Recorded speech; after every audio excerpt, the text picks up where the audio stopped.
5 минут – время, которое отводится участникам на защиту своих проектов. Молодым активистам рассказывают об основах составления и грамотной защите проекта на Машуке. Но первым делом, разумеется, о самом форуме. Здесь 182 человека подали заявку.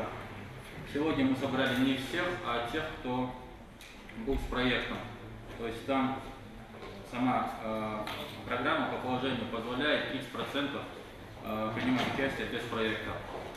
70% должны поехать на Машук с проектом.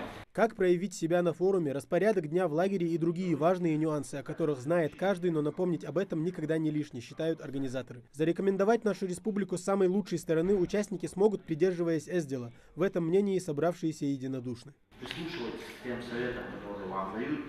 Юсуф, Аслан, все здесь сидящие, они как видели и наблюдали со стороны на протяжении многих лет, как этот процесс идет.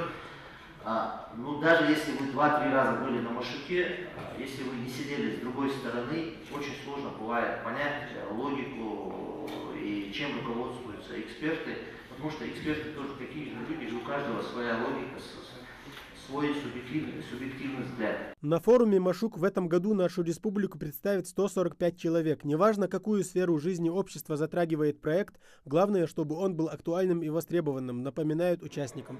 У Рамзана Балкоева свое видение, как можно решить проблему с перебоями электричества. Будущее за солнечными батареями, уверен он. Солнечные электростанции, они дал стабильное электричество, больницы, госучреждения, юридические компании.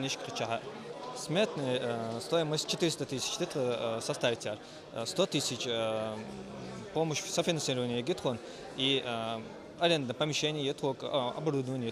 В год экологии тема сохранности природы как никогда актуальна. Такую идею поддерживает и Ибрагим Балкоев. Его проект называется Green Help. Повышение экологической грамотности населения будет способствовать улучшению ситуации в этом направлении, считает он. Проект будет реализовываться во всех общеобразовательных учреждениях нашего города.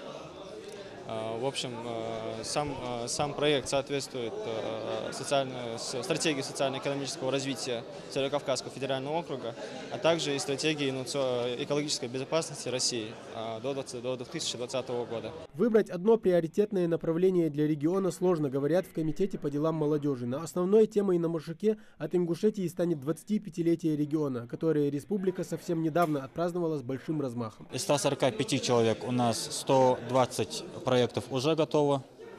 Еще над порядка 9-10 проектов мы работаем и доводим их до логического конца.